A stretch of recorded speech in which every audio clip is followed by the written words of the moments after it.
माँ बोली तो नहा ले। बोले गर्म पानी कर दो, ठंड लग। जून के महीने में दोपहर को 12 बजे जवान आदमी, ठंड लग रही है। उसकी पत्नी ने सुना तो चूड़ियां फोड़नी शुरू की। सास बोली कुलच्छनी ये क्या कर रही है, चूड़ियां काहे को फोड़ रही है। पत्नी बोली माता जी हमने सोचा कि जो कल करना है सो आज ही करें। जिनका जून में ये हाल है ये जनवरी में बचेंगे। एक हमारे पास सज्जन थे महाराज, वो ऐसे कहते अब कहाँ चले जाएं, कैसे चले जाएं, हम अकेले कभी निकलेंगे, हम बड़े सुकुमार हैं, कहाँ चले जाएं, और छोड़ दे तो अकेले चले ही जाएंगे। कई बार आए गए। एक बार बोले हम बड़े सुकुमार हैं। अरे हम कहा सुकुमार नहीं, कमजोर हो, ये कहो कमजोर। सुकुमार माता पार्वती हैं, अति सुकुमार नतन तप जोगु, लेकिन तपस्या आरंभ कर दी शिव जी का नाम लेकर। भगवान तो एक, देखने वाले अनेक, लेकिन सबको अलग अलग तरह से दिखाई दे, लेकिन तपस्या आरंभ कर दी शिव जी का नाम लेकर। भगवान तो एक, देखने वाले अनेक, लेकिन सबको अलग अलग तरह से दिखाई दे रहे हैं।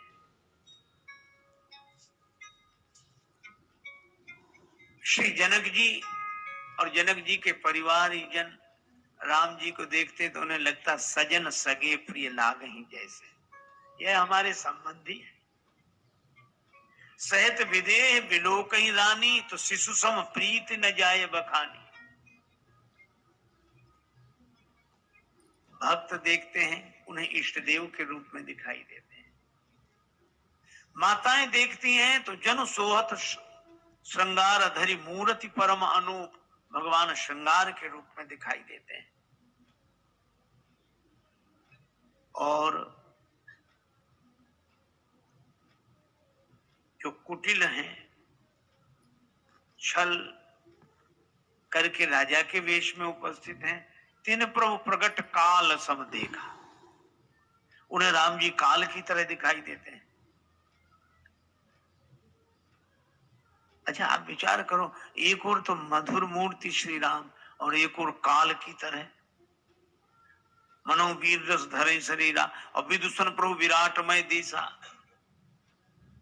ये इतने अलग अलग तरह से दिख रहे हैं। अरे भगवान तो एक ही हैं, हम अपनी भावना के अनुसार अलग अलग रूपों में देखते हैं। सज्जन सुना रहे थे गिरिराज गोवर्धन जी की परिक्रमा में वो संत मस्ती से झूमते जा रहे हैं।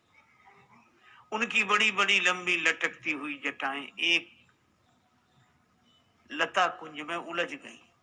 संत वहीं खड़े रह गए। किसी ने कहा कि बाबा क्यों खड़े हो, ये जटाएं सुलझा लो फिर आगे बढ़ो। तो कहने लगे हमने उलझाई नहीं है जो जटाएं सुलझाएं।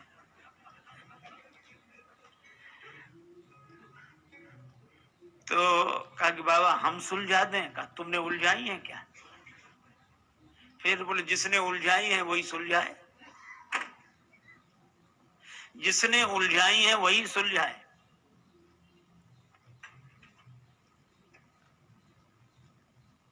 सब लोग धीरे धीरे चले गए, बाबा अकेले उसी भाव में मगन होकर खड़े, जिसने उलझाई वही सुलझाए। दूसरे दिन सवेरे भगवान श्री कृष्ण प्रकट हुए।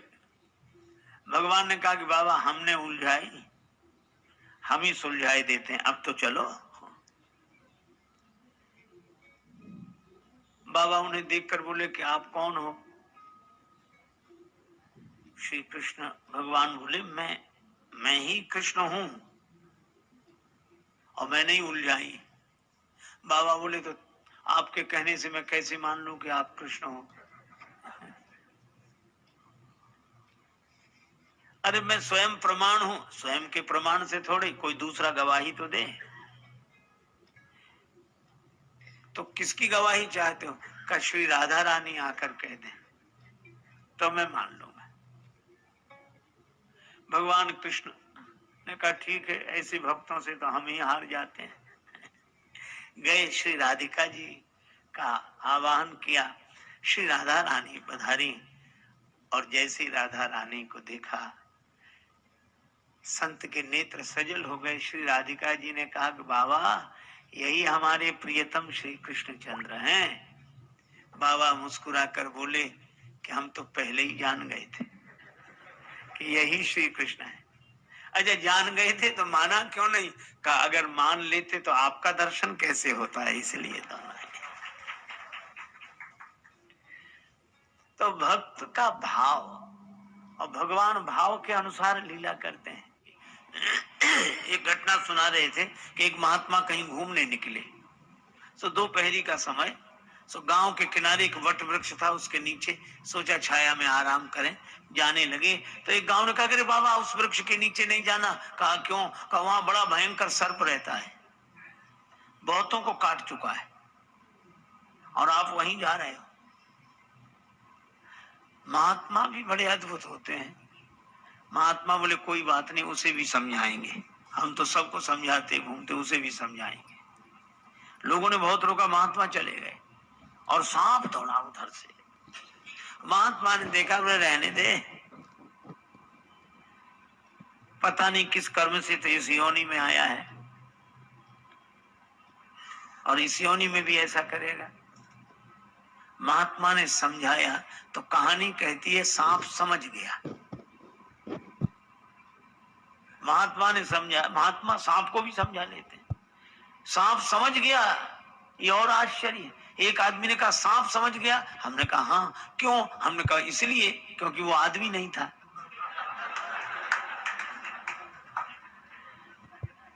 आदमी के समझने में कठिनाई सांप को। उसने भी कहा कि अब मैं किसी को नहीं काटूंगा। गुरुदेव ने कहा अहिंसा का पालन करना। ठीक है गुरुजी।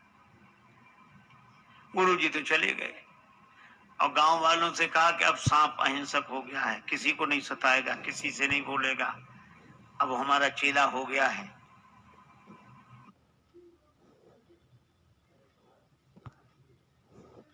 महात्मा तो कहकर चले गए। अब गांव के लोग आए, देखा पास सांप कुछ नहीं बोला तो बैठ गए। एक ने पत्थर मारा, सांप फिर भी नहीं बोला। तो एक गया तो उसने नजदीक से पत्थर मारा, सांप फिर भी नहीं बोला। तो एक ने पूंछ पर लात रखी, सांप फिर भी नहीं बोला। तो उसने पूंछ पकड़ के ऐसे उठाया, सांप लटक गया। वो कुछ नहीं बोल रहा था। लड़कों को तो बड़ा मजा आया। अब वो पूंछ पकड़े तो वो बालक सांप की पूंछ पकड़े और वट वृक्ष की डाली पर उसको ऐसे डालें रस्सी की तरह और झूला झूले और